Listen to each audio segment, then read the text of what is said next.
Et bienvenue dans ce nouvel épisode de podcast. Je suis absolument ravie, comme d'habitude en fait, de te retrouver pour un épisode un petit peu particulier.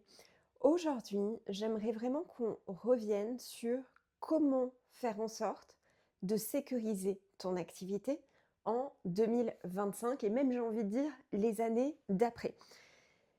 Pour ça, ce que j'aimerais bien, c'est te raconter un petit peu, finalement, l'histoire qu'il y a derrière Business et moi, et même pour t'en dire un petit peu plus, pourquoi finalement j'ai choisi le nom Business et moi, et pourquoi ce nom-là, en fait.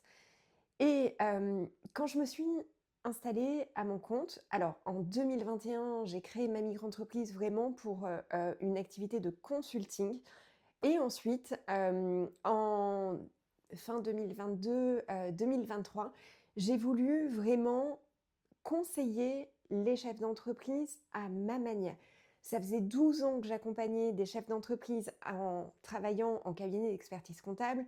J'avais des compétences parce que j'avais une formation vraiment musclée au niveau de l'expertise comptable. Et ce que je voulais simplement, c'était cette partie production des comptes, je voulais vraiment l'enlever, je voulais m'axer vraiment sur la partie conseil, parce que ce que je préférais faire avec mes clients, et là où vraiment, c'était vraiment la plus-value, c'est-à-dire qu'à chaque fois, j'ai des clients qui me disaient: «Mais Amélie, venez, on va déjeuner». Et en fait, hier, je discutais avec une cliente qui me disait: «Mais Amélie, en fait, tu es un peu la psychologue, toi, des entrepreneurs». Et oui, en fait, c'est un rôle que j'ai malgré moi depuis des années, et toute cette partie conseil, par exemple, quand je faisais la présentation des comptes annuels, donc du bilan, c'était vraiment une partie que j'adorais et que je menais vraiment à ma manière, déjà de manière automatisée, avec de la clarté. J'utilisais un outil en fait qui nous permettait vraiment d'avoir un point de vue complètement différent que déjà ce que les autres experts comptables réalisaient. Derrière, en fait, je me suis dit: «OK, je veux accompagner les entrepreneurs, mais sur quelle thématique ou sur quel point de vue vraiment je veux les accompagner?» Et en fait, à ce moment-là, j'ai choisi le nom Business et moi. Je voulais absolument qu'il y ait le terme business dedans. Pour moi, c'est un nom, voilà, très, international et qui est clair, on sait de quoi on parle. Mais derrière et moi, en fait, je l'ai brainstormé avec mon mari, encore merci.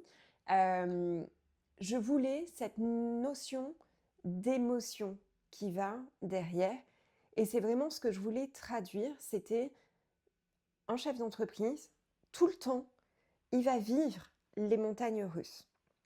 Et donc mon mari m'a trouvé le terme «émoi» que je suis vite allée déposer au niveau de la marque. Mais concrètement, pourquoi est-ce que j'ai ce point de vue et pourquoi je savais déjà, même si j'étais à mon compte que depuis 2 ans, qu'un entrepreneur vit les montagnes russes? Là, je vais te raconter une histoire, que je n'ai jamais partagée encore ici, je pense. C'est mon histoire personnelle, en fait. Et pourquoi j'en viens à conseiller et avoir un point de vue qui est très différenciant par rapport à d'autres, conseils. En fait, mon histoire personnelle, j'ai des parents qui sont entrepreneurs, c'est-à-dire que j'ai mon papa qui s'est lancé, alors un petit peu comme moi à la quarantaine, oui, oui, ça y est, j'ai passé les 40 ans. Et en fait, lui aussi, à ses 40 ans, a mis une carte blanche sur, la carrière qu'il avait pour se lancer à son compte. Et donc il a commencé à travailler, dans le garage, un peu comme moi, hein, finalement. Je travaille dans mon bureau, c'est un garage réaménagé. Et concrètement, en fait, j'ai vu depuis mes 11 ans toute l'évolution qu'il a réalisée, et c'était absolument fou. Pour te raconter un petit peu, l'histoire, je ne vais pas rentrer dans les détails parce que c'est vraiment une histoire aussi qui leur appartient, que j'ai vécue avec mes yeux, d'adolescent à l'époque. Mais pour te dire, ils ont donc mon papa est vraiment parti de zéro, mais il a une vision vraiment, moi, que j'appelle de génie, et vraiment c'est l'entrepreneur, né, dans le sens où il a 10 000 idées à la minute et on est obligé de le freiner tellement il voudrait ouvrir d'entreprises différentes, de projets différents, de sujets différents. Voilà, on a vraiment ça dans les gènes, dans la famille, c'est cette vision et ma mère me dit tous les jours: «Mais toi, tu es comme ton père, tu as toujours, 10 000 idées en tête».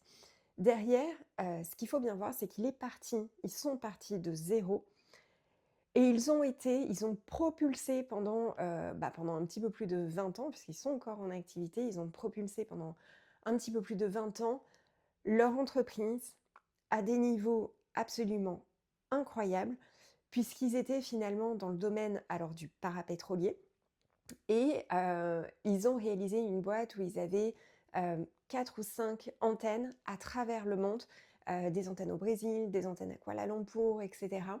Ils voyageaient, du coup, beaucoup avec leur entreprise. Ça leur a permis de voyager beaucoup et de vivre des aventures absolument extraordinaires et point de mire également, ils ont, failli rentrer en bourse pour te donner une idée de la structure, à quel point c'était absolument, génial.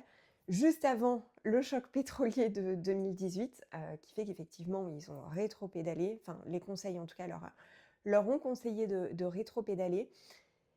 Ils avaient un petit peu plus d'une cinquantaine de collaborateurs du coup à travers le monde. En fait, leur histoire, leur aventure est absolument dingue et pour te dire à quel point c'est complètement dingue, en tout cas avec mes yeux à moi, du coup mon père a voyagé plusieurs fois dans l'avion présidentiel pour, voilà, en déplacement présidentiel, souvent il embarque en fait avec lui, le chef d'État, des entrepreneurs et donc mon papa faisait partie de la délégation du, président de la République donc c'est assez dingue mais vraiment.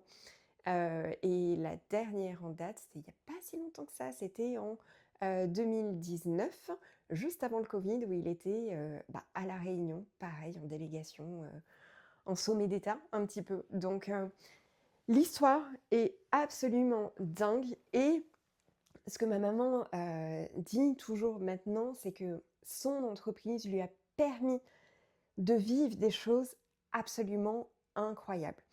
Pour te donner un petit peu, cette idée-là et pourquoi je te dis que finalement on vit les montagnes russes en tant qu'entrepreneur, c'est qu'ils ont vécu des trucs absolument de dingue. Enfin voilà, je t'ai décrit ça, c'est monumental en fait de partir de zéro et de pouvoir vivre des choses, comme celle-ci et derrière, eh bien forcément, tu as des périodes qui sont de creux, des périodes de stress intense, des périodes de remise en question, de te dire, OK, là j'ai un souci, par exemple, comment je fais pour payer les salariés à la fin du mois? Ça, ils l'ont vécu, ils ont vécu des incendies, par exemple, dans des ateliers de production qui ont remis en question complètement la survie même de la boîte.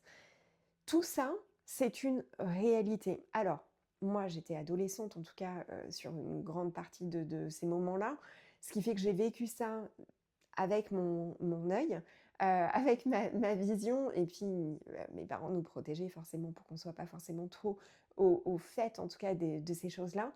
Mais c'est vraiment une réalité et pour te donner l'autre partie des gènes que je partage, c'est ma maman qu'on appelle aussi, qui a un point de vue sécuritaire et qui a une notion des risques vraiment très, très, très poussée.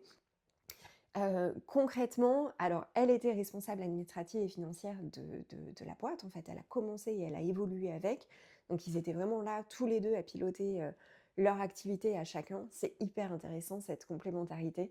Et derrière, ce qu'il faut bien voir, c'est que cette notion des risques, du coup, j'ai baigné là-dedans également. Donc j'ai à la fois le point de vue, ta boîte, tu peux la mener en haut, mais également ce que tu peux traverser avec ta boîte. Je suis tellement consciente de ce que ça représente dans ta vie pro, dans les doutes que tu peux traverser, dans la sécurité même de ta famille. Voilà, tout ça, c'est dans mes tripes. Tu vois, quand je t'en parle, j'ai les frissons en fait qui reviennent pour te dire à quel point tout ça, je connais. Et business et moi, pour moi, ça évoque tout ça. Ça évoque tous les succès que tu vas pouvoir vivre grâce à ton entreprise, les risques que tu peux prendre, les décisions que tu peux prendre pour t'amener vers cette voie-là, mais à la fois tous les moments vraiment de doute que tu vas traverser, de remise en question, mais vraiment qui sont profonds et qui sont inhérents, où tu vas vraiment et ça c'est vraiment je pense complètement inhérent au métier quelque part de chef d'entreprise, c'est que quand tu remets en question ta boîte, tu te remets aussi en question toi, dans ta manière de piloter ton activité, les décisions que tu vas prendre. En fait, quand tu es salarié, tu as pas des décisions de aussi grande importance à vivre. Tu peux en avoir bien entendu, mais quelque part, à chaque fois, quand tu es chef d'entreprise, c'est quelque part, à chaque fois, le toit au-dessus de ta tête, en fait, que tu vas remettre en cause. Donc tout ça, ça y est, tu connais enfin la signification du nom et de la marque que j'ai choisi. Qu'est-ce qui se cache derrière Business et moi?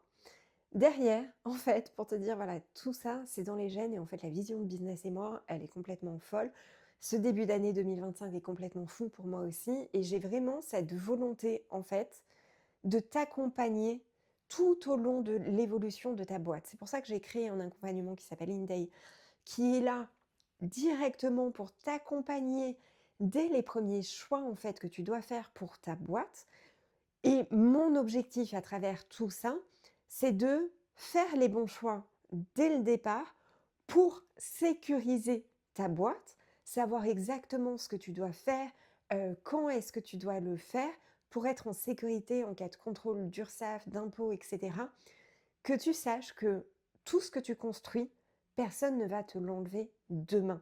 Et je ne sais pas à quel point ça peut faire écho chez toi, ce que je te dis là, mais en fait, tu construis vraiment des choses, vraiment brique après brique, et tu as cette volonté que ça fasse pas comme ça un jour. L'épisode est filmé aussi, donc je sais pas si tu entends, mais ce truc-là, mais de te dire que tout peut partir en fumée demain. Et tout ça, c'est vraiment ce que j'ai vécu aussi. Et je veux vraiment te dire, en fait, c'est OK. Ce qu'il faut, c'est que si tu as une vision, si tu as un projet, il faut absolument, et mon rôle à moi avec Business et moi, c'est de faire en sorte que, OK, tu vas bâtir là une maison qui va être absolument incroyable, mais moi, mon rôle, c'est de t'accompagner, donc de marcher avec toi sur le chemin et de faire en sorte que les fondations que tu vas faire, elles sont absolument béton, tu fais les choses correctement et tout est OK. En fait, tu vas pouvoir expanser ta boîte parce que les bases sont ultra, ultra, ultra solides. Et derrière, ce que je veux vraiment, c'est t'accompagner au fur et à mesure du développement de ta boîte pour que, ben, dès que tu avances, tu as des nouvelles problématiques, mais en fait, Business et moi va t'accompagner au fur et à mesure. Aujourd'hui, ce que je voudrais, c'est partager avec toi trois aspects véritablement qui vont te permettre de sécuriser ton entreprise en 2025 et les années d'après.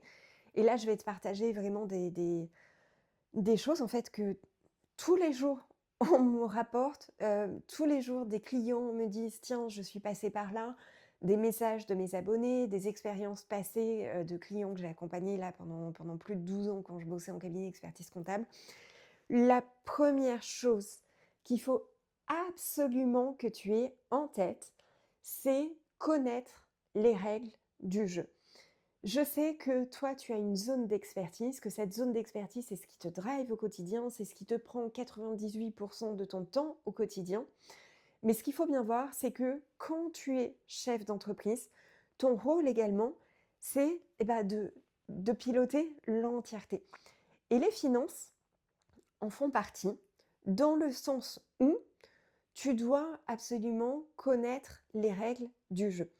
Et là, je vais prendre un exemple qu'un client m'a rapporté hier et il m'a dit: «Mais Amélie, il faut que je te dise, en ce moment, il y a beaucoup de contrôle, en tout cas au niveau des micro-entreprises». Lui en entend pas mal de son côté et il me dit: «Là, j'ai une amie qui vient d'être contrôlée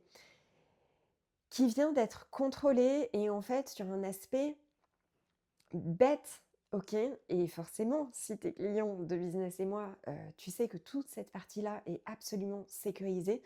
Cette partie-là, pour te dire, un petit peu plus, C'est que quand tu crées ta micro-entreprise, par exemple, il y a une case à cocher que j'ai cochée et crois-moi, même après avoir accompagné pendant 12 ans des chefs d'entreprise, la micro-entreprise, au début, je ne connaissais pas ce statut. Donc comme toi, j'ai vu cette case et je me suis dit: «Je sais pas, je sais pas en fait. C'est quoi ce truc? Est-ce qu'il faut le cocher ou pas? J'en sais rien». Et donc, cette case-là à cocher, c'est ce qu'on appelle le prélèvement libératoire. Et le prélèvement libératoire, c'est quoi? C'est de payer tes impôts, donc ton impôt sur le revenu, directement auprès de l'URSSAF quand tu fais tes déclarations pour payer tes cotisations. Et en fait, ce que certains ne savent pas, et c'est normal, c'est pas ton job, c'est pas ton expertise au départ, c'est que ce prélèvement libératoire, en fait, chaque année, il va falloir que tu vérifies est-ce que tu y as droit ou pas. Parce qu'en fait, il y a certains seuils à ne pas dépasser. Et si des fois tu le dépasses, les impôts, l'URSSAF, ne vont pas t'envoyer un message pour te dire attention Amélie, tu as dépassé, tu ne peux plus avoir le prélèvement libératoire. Là, il faut que tu enlèves l'option. D'accord? C'est vraiment un truc qui n'est pas automatique. D'ailleurs, si les impôts, l'URSSAF m'entendent un jour, essayez de mettre en place une règle d'automatisation pour que ce soit automatique. Ça simplifiera la vie de beaucoup. Et donc, mon client me raconte, finalement, son amie ne savait absolument pas qu'il fallait vérifier ça. Elle avait coché au départ, elle pensait que c'était ad vitam aeternam, ce qui est complètement normal parce que personne ne te le dit, encore une fois. Et derrière, elle s'est fait rattraper par les impôts qui viennent de lui faire un redressement. Et ce que tu peux avoir en tête, c'est qu'en fait, les impôts, quand ils viennent vers toi, ils ont le droit de revoir les 3 dernières années. Donc ça peut être dans un sens, comme toi, si tu te rends compte que tu as fait une erreur, et de la même manière, tu peux demander à avoir une rectification sur les 3 dernières années. Et donc, elle vient de prendre un redressement de 20 000 euros. Je ne sais pas si tu mesures, en tout cas les 20 000 euros, clairement, il faut pouvoir les sortir. Enfin, c'est n'importe qui n'a pas 20 000 euros. Qu'on soit clair et net. Qu'on soit, mais vraiment clair et net. Donc concrètement, ce qui se passe, c'est que cette personne-là a payé de l'impôt auprès de l'URSSAF sur un certain taux et les impôts se rendent compte après coup que non, en fait, le taux que tu as eu possibilité de payer, il est trop bas par rapport vraiment au montant de revenus que tu as généré. Donc, ton taux d'imposition au principe est supérieur à ça. Et donc, on va te rappeler la différence, en fait. 20 000 euros, concrètement. Je ne sais pas si tu imagines. Et des choses comme ça, en fait, c'est tous les jours que j'en reçois. Pas plus tard également d'hier, donc tu te rends compte qu'en une journée, le nombre d'exemples, est terrifiant. Et cet épisode-là n'est absolument pas pour te terrifier, qu'on soit bien clair. Je veux juste te faire prendre conscience qu'il faut absolument que tu sois au courant de certaines choses. Quand tu es chef d'entreprise, tu ne peux pas, ignorer certaines choses, mais en même temps, ton job, ça n'est pas devenir comptable et fiscaliste, d'accord? Ton job, c'est de rester sur ta zone d'expertise, mais de faire en sorte d'avoir les bonnes infos au bon moment, OK? Je ferme la parenthèse là-dessus. Hier, de la même manière, un chef d'entreprise qui me laisse un message sur mes réseaux en me disant: «Oh, Amélie, là, TVA vient de me rattraper, je viens d'avoir» alors là, je crois qu'il délègue, lui avec un comptable et il me dit: «Là, mon comptable vient de me donner l'info de ce que je dois verser en TVA». C'est pas le premier à me donner cette info-là.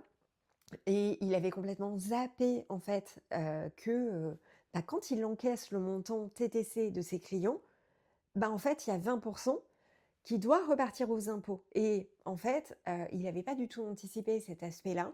Il avait dépensé cet argent et aujourd'hui, il doit reverser aux impôts de l'argent qu'il n'a plus sur ses comptes bancaires. Donc tout ça, pareil, par exemple avec ton suivi finance, c'est un truc que je te mets en évidence, c'est-à-dire que concrètement, sur ton suivi finance, tu vas regarder combien de trésors tu dois absolument garder de côté pour la TVA, pour l'URSSAF, etc. Ça, c'est vraiment des choses qui sont importantes. Donc, ton rôle à toi en tant que chef d'entreprise, ça n'est pas d'être comptable, ça n'est pas d'être fiscaliste, ça n'est pas non plus de renoncer à ton projet parce que ça te paraît trop risqué ou quoi que ce soit. La seule chose, c'est que tu dois avoir 2%, on va dire, de ton temps qui vont être mettre le focus sur les choses qui sont absolument essentielles. OK? Voilà, la première partie, c'est connaître les règles du jeu. Allez, je t'envoie quand même une note positive. Là-dedans, c'est que connaître les règles du jeu, quand tu joues au Monopoly, quand tu joues à la bonne paye, etc., quand tu connais les règles du jeu, eh bien, ça te permet de jouer et de prendre, pas de prendre des risques, mais d'aller t'amuser avec tout ça et de faire en sorte à la fin, bah voilà, par exemple, tu joues au Monopoly, tu vérifies la règle du jeu, tu peux t'acheter des hôtels, et ben allez, banco, et c'est ce qui va te rapporter plus à la sortie, d'accord? Connaître les règles du jeu, ça va être connaître vraiment les aides auxquelles tu peux prétendre, ça va être de connaître par exemple des subventions, de connaître voilà tous des dispositifs qui vont pouvoir te rapporter. Et connaître les règles du jeu, c'est aussi connaître les dispositifs de la même manière. Par exemple, moi, au niveau de la TVA, j'ai un dispositif qui fait que, par exemple, je vends des formations qui ne sont pas soumises à TVA. Donc, ça me permet quelque part soit de te proposer des tarifs, par exemple, 20% moins chers, ou bien, si tu le vois dans l'autre sens, ça me permet de faire de la marge 20% supplémentaire. OK? Pour te donner conscience à quel point, finalement, ça n'est jamais du temps perdu. Ça te permet de sécuriser ton activité comme ça te permet finalement d'aller jouer et d'aller gagner plus à la sortie. Le deuxième élément que je voulais te donner aujourd'hui, ça va être de mettre en place des fondations sur le volet du développement de ton activité. Là, ce que je veux, c'est que si tu pars sur un projet, ton projet soit pérenne dans le temps, c'est-à-dire que tu arrives à développer une activité qui va te permettre de vivre de ton activité, de te verser un salaire. Au-delà, par exemple, si des fois tu bénéficies des indemnités de France Travail, au-delà des 2 ans. Ce qu'il faut bien voir, c'est qu'il y a énormément d'entrepreneurs qui se lancent la fleur au fusil et au bout de 2 ans, une fois qu'ils n'ont plus les indemnités de France Travail, se disent loupé, je n'arrive pas à me verser un salaire comme j'aimerais au quotidien. J'ai mes enfants par exemple qui arrivent en études supérieures et là il va falloir que je crache du cash et je n'en ai pas assez avec mon activité, donc il faut que je reprenne un job salarié par exemple.